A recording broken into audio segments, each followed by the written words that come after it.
संसद का विशेष सत्र शुरू होने से पहले ही इस बात को लेकर खूब चर्चा हो चुकी है कि सरकार आखिर विशेष सत्र में करने क्या वाली है। लेकिन अब लगभग साफ है, क्योंकि केंद्रीय कैबिनेट ने महिला आरक्षण बिल को मंजूरी दे दी है। लेकिन सवाल ये कि क्या इस बिल के आने से भी महिलाओं को वो अधिकार मिल पाएगा जिसकी वकालत पिछले 27 सालों से हो रही है। महिला आरक्षण को लेकर मोदी सरकार ने एक बड़ा दांव तो खेला ही है, लेकिन बिल आने के बाद भी महिलाओं को उनका पूरा हक मिलने में समय लग सकता है। हो सकता है कई सालों का इंतजार अभी और करना पड़े। ऐसा हम इसलिए कह रहे हैं क्योंकि सूत्रों के मुताबिक केंद्र सरकार ने इस बिल में 180 सीटों पर दो सांसद चुने जाने का प्रस्ताव दिया है। यानी इन सीटों पर महिला सांसद के साथ साथ एक अन्य सांसद भी होगा। ऐसा नहीं है कि ऐसा पहली बार होगा। देश में साल 1952 और 1957 के लोकसभा चुनाव के दौरान ऐसी व्यवस्था थी कि एक सीट पर दो सांसदों को चुना जाता था। ऐसी व्यवस्था इसलिए लागू की गई थी ताकि आरक्षित वर्ग को भी प्रतिनिधित्व मिल सके। हालांकि विरोध के बाद साल 1962 में इस व्यवस्था को खत्म कर दिया गया था। सूत्रों के मुताबिक महिला आरक्षण रोटेशन के आधार पर होगा, यानी एक चुनाव में 1/3 सीट और उसके बाद दूसरी सीटें, यही क्रम जारी रहेगा। शुरुआत में लोकसभा की 180 सीटों पर दोहरी सदस्यता होगी। इसमें SC ST की 1/3 सीटें समुदायों के सदस्यों के लिए आरक्षित होंगी। अभी तक की जानकारी के मुताबिक 2027 में जब परिसीमन के बाद सीटों की संख्या बढ़ाई जाएगी, तब एकल सदस्यता लागू कर दी जाएगी। अभी अनुसूचित जाति के लिए 84 और अनुसूचित जनजाति के लिए 47 सीटें आरक्षित हैं। लेकिन इसके साथ ही आप यह भी जान लीजिए कि आखिर महिला आरक्षण बिल है क्या, इसमें क्या कुछ बातें कही गई हैं। बिल में संसद और राज्यों की विधानसभाओं में महिलाओं के लिए 33% आरक्षण का प्रस्ताव था। इस 33% आरक्षण के भीतर ही अनुसूचित जाति, अनुसूचित जनजाति के लिए उप आरक्षण का प्रावधान था, लेकिन अन्य पिछड़ा वर्ग के लिए आरक्षण का प्रावधान नहीं था। इस बिल में प्रस्ताव है कि लोकसभा के हर चुनाव के बाद आरक्षित सीटों को रोटेट किया जाना चाहिए। आरक्षित सीटें राज्य या केंद्र शासित प्रदेश के अलग अलग निर्वाचन क्षेत्रों में रोटेशन के जरिए आवंटित की जा सकती हैं। इस संशोधन अधिनियम के लागू होने के 15 साल बाद महिलाओं के लिए सीटों का आरक्षण खत्म हो जाएगा।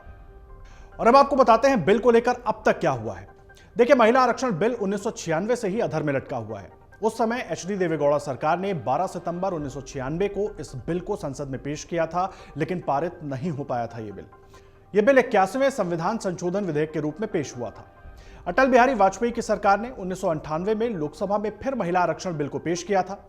कई दलों के सहयोग से चल रही वाजपेयी सरकार को इसको लेकर विरोध का भी सामना करना पड़ा। इस वजह से बिल पारित नहीं हो सका।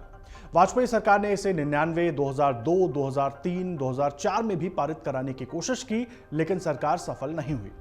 बीजेपी सरकार के जाने के बाद 2004 में कांग्रेस के नेतृत्व में यूपीए सरकार सत्ता में आई और डॉक्टर मनमोहन सिंह प्रधानमंत्री बने। यूपीए सरकार ने 2008 में इस बिल को 108वें संविधान संशोधन विधेयक के रूप में राज्यसभा में पेश किया। वहां यह बिल 9 मार्च 2010 को भारी बहुमत से पारित हुआ। बीजेपी, वाम दलों और जेडीयू ने बिल का समर्थन किया था। बिल का विरोध किसने किया? और आइए अब आपको बताते हैं कि आखिर बिल के विरोध में कौन कौन लोग थे। यूपीए सरकार ने इस बिल को लोकसभा में पेश नहीं किया। इसका विरोध करने वालों में समाजवादी पार्टी और राष्ट्रीय जनता दल शामिल थे। ये दोनों दल यूपीए का हिस्सा थे। कांग्रेस को डर था कि अगर उसने बिल को लोकसभा में पेश किया तो उसकी सरकार खतरे में पड़ सकती है। साल 2008 में इस बिल को कानून और न्याय संबंधी स्थायी समिति को भेजा गया था। इसके 2 सदस्य वीरेंद्र भाटिया और शैलेंद्र कुमार समाजवादी पार्टी के थे। इन लोगों ने कहा कि वो महिला आरक्षण के विरोधी नहीं है, लेकिन जिस तरह से बिल का मसौदा तैयार किया गया है वो उससे सहमत नहीं थे। इन दोनों सदस्यों की सिफारिश थी कि हर राजनीतिक दल अपने 20% टिकट महिलाओं को दें और महिला आरक्षण 20% से अधिक ना हो। और अब बात बीजेपी की। देर आई लेकिन दुरुस्त आई। देखिए, साल 2014 में सत्ता में आई बीजेपी सरकार ने अपने पहले कार्यकाल में इस बिल की तरफ ध्यान नहीं दिया।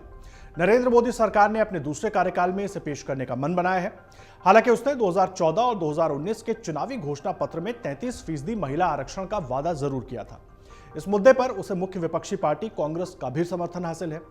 सोनिया गांधी ने साल 2017 में प्रधानमंत्री को चिट्ठी लिखकर इस बिल पर सरकार का साथ देने का आश्वासन दिया था। वहीं कांग्रेस अध्यक्ष बनने के बाद राहुल गांधी ने 16 जुलाई 2018 को प्रधानमंत्री को पत्र लिखकर महिला आरक्षण बिल पर सरकार को अपनी पार्टी के समर्थन की बात दोहराई थी। इस समय लोकसभा में 82 और राज्यसभा में 31 महिला सांसद हैं, यानी कि लोकसभा में महिलाओं की भागीदारी 15% और राज्यसभा में 13% है। और मोदी सरकार ने एक बड़ा दांव खेला है। उसके पीछे की बड़ी वजह यह है कि पिछले कुछ चुनावों में जो तमाम आंकड़े बताते हैं कि मोदी सरकार को महिलाओं का वोट बहुत ज्यादा संख्या में मिला है, और कहीं ना कहीं मोदी सरकार को लगता है कि 2024 के चुनाव से पहले उनका यह बड़ा फैसला गेम चेंजर साबित हो सकता है। अमर उजाला अब आपके टीवी पर भी। अपने स्मार्ट टीवी पर YouTube पर सर्च करें अमर उजाला, चैनल सब्सक्राइब करें और देखें ताजा खबरें, वो भी HD क्वालिटी में। और हाँ, बेल आइकन दबाना ना भूलें ताकि हर खबर हो आपके घर। अमर उजाला, निष्पक्ष, निर्भीक, निरंतर।